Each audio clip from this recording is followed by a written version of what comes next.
You just got any questions like, what to use, what do you need? Well, this is the place to be. First, the deck. Your deck should consist of at least, about 20 monsters, about 10 spells, and about 10 traps. With that, you have a pretty balanced out deck. For your basic deck, you need things that will help you negate, maybe, stop attacks, like, stopping attack would be Suckred's Armor. It negates an attack and it'll destroy, so it's good. Things that'll bring back monsters, things that'll stop destruction, good things like that. Things that will destroy things, such as Mystical Space Typhoon. Monster Reborn will bring things back. Dark Hole, that'll destroy all the monsters on the field, so it's really good.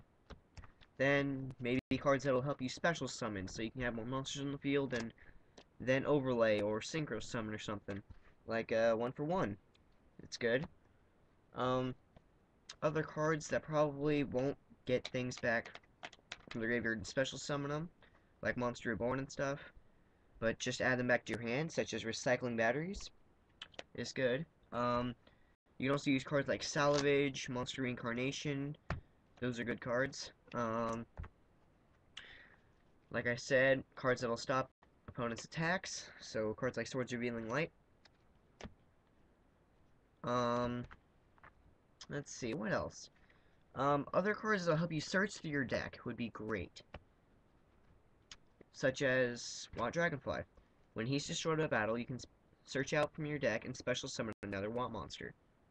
So he's good. Other good cards would be for that would be like Mystic Tomato.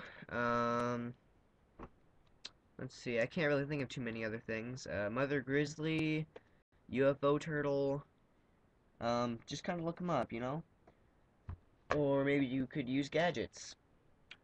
Gadgets are pretty good. They will, whenever they're summoned, you can search out for another gadget. So they have pretty good effects. You don't have too much that you really, like, don't need to run. There's not a lot of cards that are bad. But there's a lot of things, like maybe you need cards to help out with your attack situation. Like, let's say you have a weak monster, like Want Dragonfly in the field. So you have your Want Dragonfly, and your opponent pulls out a really big guy. So, that's what you got the cards like Honest for. You can discard Honest, and then your monster gains attack equal to the attack of your opponent's monster. And it'll probably destroy him. So, Honest and things like that are really good. Other cards that'll do that would be like Reinforcements, Rush Recklessly, Black Pendant, any really good equip card, Mage Power, stuff that'll really just help you out. Solidarity is good too. That's deck tip number 1. And next we'll move on to sleeves. Now, I see a lot of people using these kind of sleeves, and the truth is, they come from tins. They are honestly trash. And if you can't afford any more, I mean, I guess you could use these until then. But, I mean, I've had these for, I don't know, maybe a week or two, and they got trashed to the max. They're really, really weak. Things you want to use are, like, Ultra Pro. They're just kind of soft on the back. They're not foil or anything. They're pretty average sized. These ones are a little bit bigger than Yu-Gi-Oh cards. See, it's a good fit. But mine fit like right into them.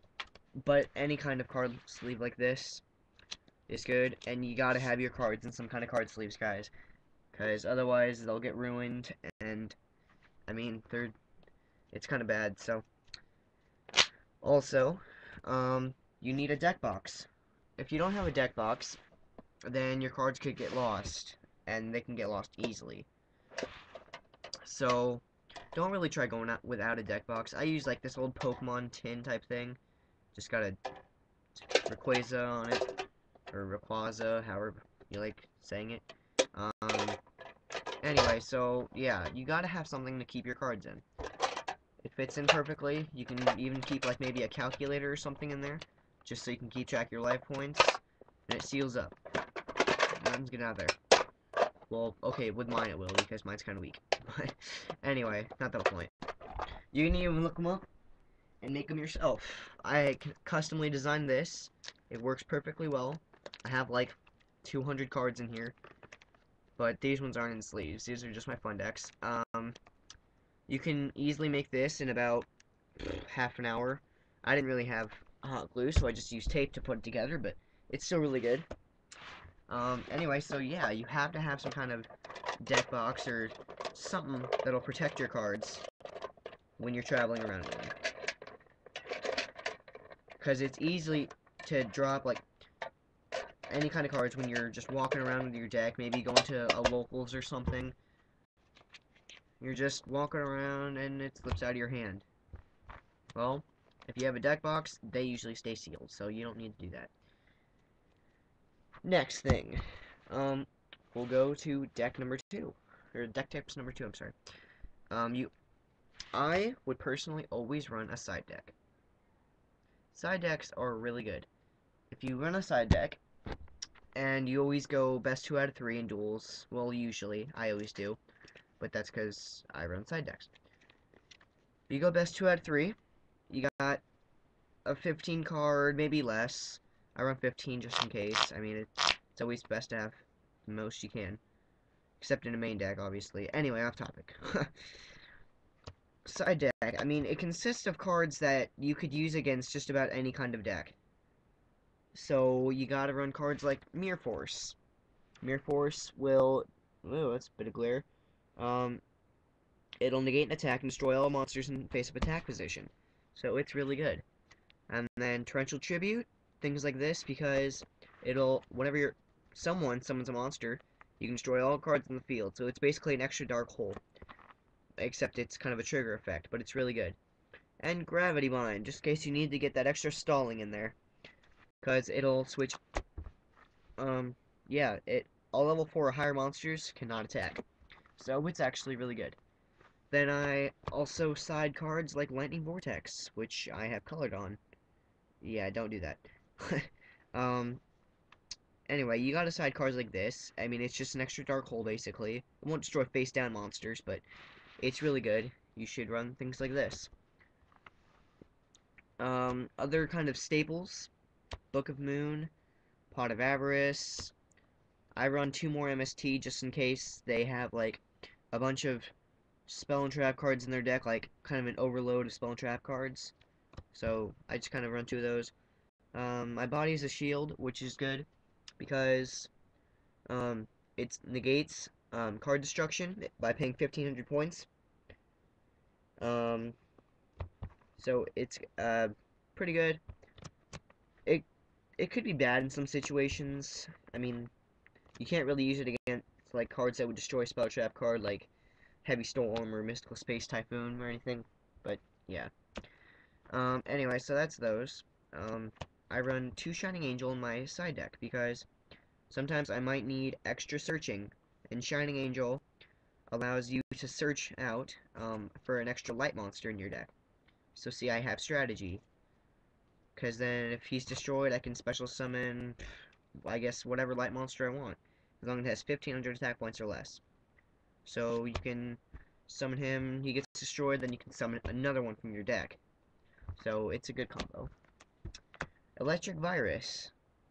He is good because you can discard him from your hand and take control of an opponent's monster. It has to be a machine type or a dragon type, though. So it's good. That's why I cite it, because if your opponent runs a dragon deck or machine deck, this card is really good. Next, I have a proxy, which is called Zaborg the Thunder Monarch.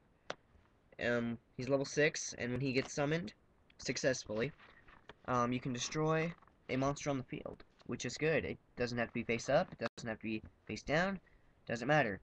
You can just destroy one on the field, and he has 2,400 attack points, so he's strong. And then you have to have good tuners. in a basic deck.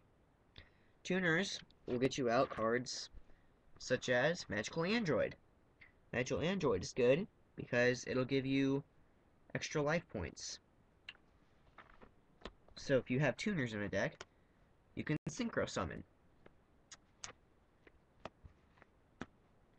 And then I use this card called Watt Chimera, which is good because it doesn't really work for any other deck except for the Watts, but I run Watts, so it's good.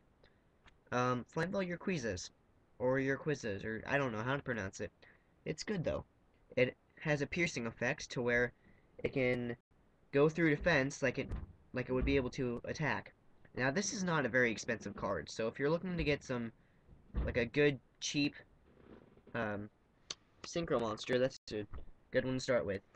Same thing with Iron Chain Dragon. Whenever he deals damage, you can automatically remove the top 3 cards of your deck or of your opponent's deck and send them to the graveyard. And he has 2,500 attack points, and he's only level 6.